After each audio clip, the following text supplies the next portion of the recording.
Sebelum melanjutkan, jangan lupa subscribe dulu. Terima kasih. Bab 16, Terobosan ke Orde Keempat.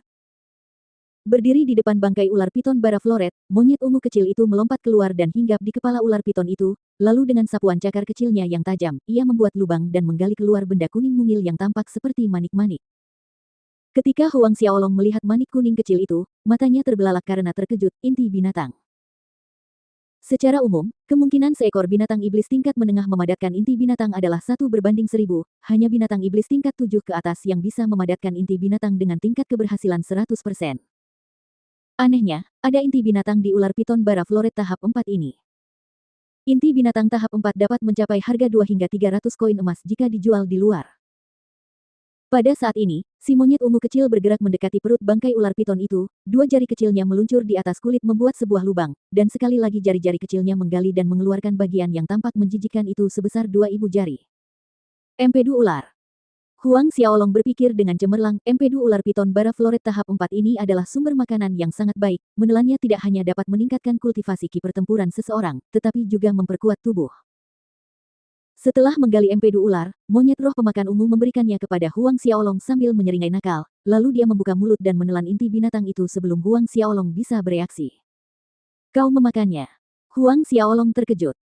Inti binatang buas merupakan konsolidasi kekuatan elemen binatang iblis, tetapi elemen terkonsentrasi ini tidak murni. Inti binatang buas hanya dapat ditelan setelah dimurnikan dengan ramuan atau ramuan lain menjadi pil. Jika seorang praktisi menelan inti binatang buas secara langsung, ia akan mati karena hancur berkeping-keping karena energi binatang iblis yang ganas mengamuk di dalam tubuh mereka. Tetapi monyet kecil itu masih baik-baik saja setelah menelan inti binatang itu. Melihat monyet kecil itu bertingkah polos membuat Huang Xiaolong terdiam. Sesaat kemudian, dia kembali ke sisa-sisa ular piton bara floret, dan setelah mempertimbangkan sebentar, dia memutuskan untuk membiarkan tubuhnya apa adanya dan berjalan pergi bersama monyet ungu kecil itu kembali ke Huang Klan Manor. Kembali ke Huang Klan Manor, Huang Xiaolong memerintahkan salah satu pengawal untuk membeli anggur, yang kemudian dicampur dengan empedu ular. Setelah mencelupkan empedu ular ke dalam anggur, dia pun meneguk seluruh kendi anggur itu hingga habis. Begitu anggur itu mengenai perutnya, energi mentah yang kuat menyembur keluar, langsung berubah menjadi untaian energi hangat yang menyebar ke seluruh tubuhnya. Huang Xiaolong segera menjalankan taktik Asura untuk memurnikan energi yang berasal dari empedu ular. Suatu malam berlalu.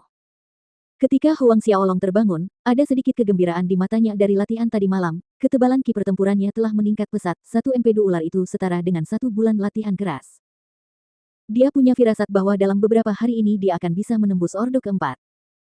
Penghalang ke tingkat keempat telah menipis, yang merupakan tanda bahwa dia bisa menerobos kapan saja. Berdiri dari ranjang giok dingin, tepat setelah dia mengembalikan ranjang itu ke dalam Asura Ring, dia mendengar suara saudara perempuannya, Huang Min memanggil dari luar halaman, "Kakak, kakak." Huang Xiaolong sedikit bingung, matahari baru saja terbit dan gadis kecil ini sudah berlari ke sini untuk mencarinya, tidak yakin apa yang telah terjadi, Huang Xiaolong berjalan keluar dari kamarnya.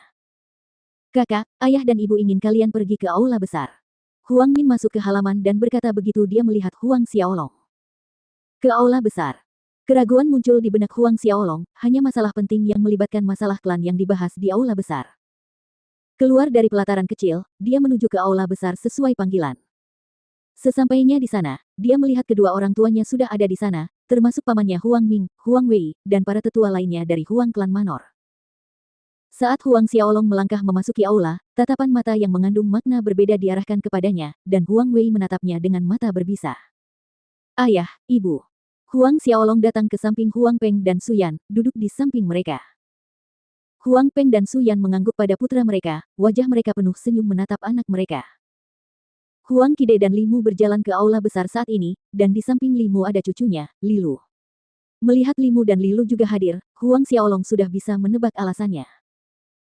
Seperti yang diharapkan, setelah kakek Huang Qide duduk, dia melirik sekilas ke arah mereka yang hadir di aula besar, dia tersenyum dan berkata, "Saya meminta semua orang di sini untuk memberitahu Anda tentang satu hal.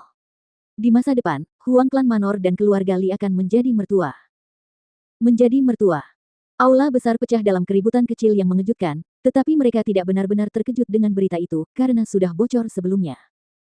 Huang Wei sangat gembira saat mendengar ini. Huang Qide melanjutkan, "Benar sekali, pertunangan antara Huang Wei dari Huang Klan Manor dengan Nona Lilu dari keluarga Li." Semua tetua bergegas menyampaikan ucapan selamat, "Selamat, Tuan Rumah Tua." Tidak, aku tidak setuju. Tiba-tiba terdengar suara lembut, sungguh tak terduga hingga semua orang tercengang. Mencari pemilik suara itu, ternyata itu adalah Lilu yang duduk di samping Limu. Luer, kau.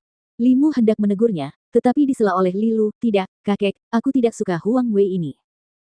Saat dia mengatakan ini, kepalanya menoleh ke arah yang berbeda, dan sebuah jari menunjuk ke Huang Xiaolong. Aku menyukainya, jika aku harus bertunangan, aku ingin bertunangan dengannya. Keheningan menguasai aula besar. Ada ekspresi, menanti pertunjukan yang bagus di wajah semua orang. Sementara senyum yang mengembang di wajah Huang Ming dan Huang Wei memudar, tercengang tak bisa berkata apa-apa oleh kata-kata yang keluar dari mulut Lilu terutama Huang Wei. Wajahnya memerah lalu berubah menjadi ungu plum.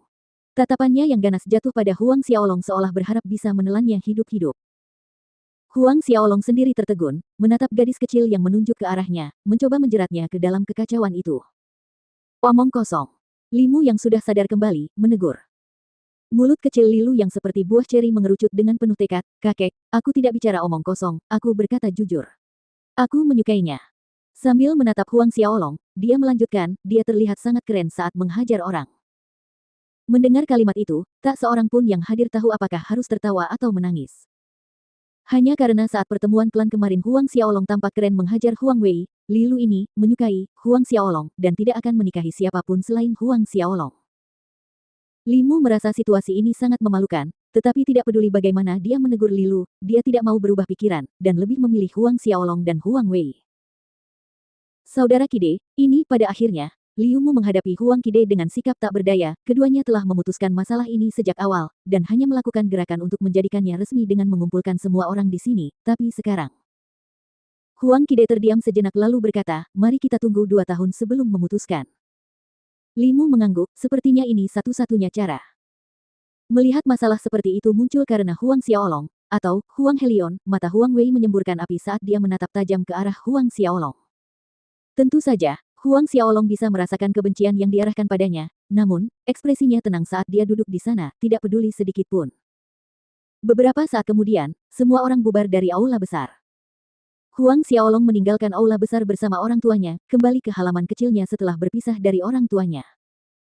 Ia terus berlatih keras karena ia ingin mengetahui perubahan apa yang akan dialami jiwa bela dirinya begitu ia berhasil mencapai orde keempat, dan kemampuan apa yang akan dibawanya. Waktu berlalu dengan cepat dan sudah 5 hari kemudian. Pada malam ini, Huang Xiaolong duduk bersila di ranjang giok dingin, menjalankan taktik Asura dengan energi spiritual dunia bawah yang mengalir deras padanya seperti air terjun yang tak berujung. Roh bela diri ular berkepala 2 melahap energi spiritual dunia bawah dengan cepat, saat ki pertempuran dunia bawah menghantam meridiannya berulang kali hingga mencapai penghalang ke tingkat keempat. Mirip dengan terobosan sebelumnya ke tingkat kedua, dan tingkat ketiga, Huang Xiaolong terus bertahan dan bertekun, mengedarkan ki pertempurannya, dan akhirnya, penghalang tingkat keempat retak, retakan kecil secara bertahap tumbuh semakin besar. Orde keempat, terobosan. Pada saat yang sama saat ia memasuki orde keempat, roh bela diri ular berkepala 2 di belakang Huang Xiaolong tiba-tiba memancarkan cahaya berwarna terang hitam dan biru. Raungan melengking mirip dengan naga namun tidak terdengar, ular berkepala 2 itu benar-benar terpisah satu sama lain mulai dari kepala hingga ekor. 2 ular muncul, 1 ular biru dan 1 ular hitam. Salah, tepatnya bukan ular biru dan ular hitam karena setelah terbelah menjadi 2, 4 cakar tumbuh di bawah tubuh kedua ular itu dan sisik-sisik baru itu menebal, lebih mirip sisik naga.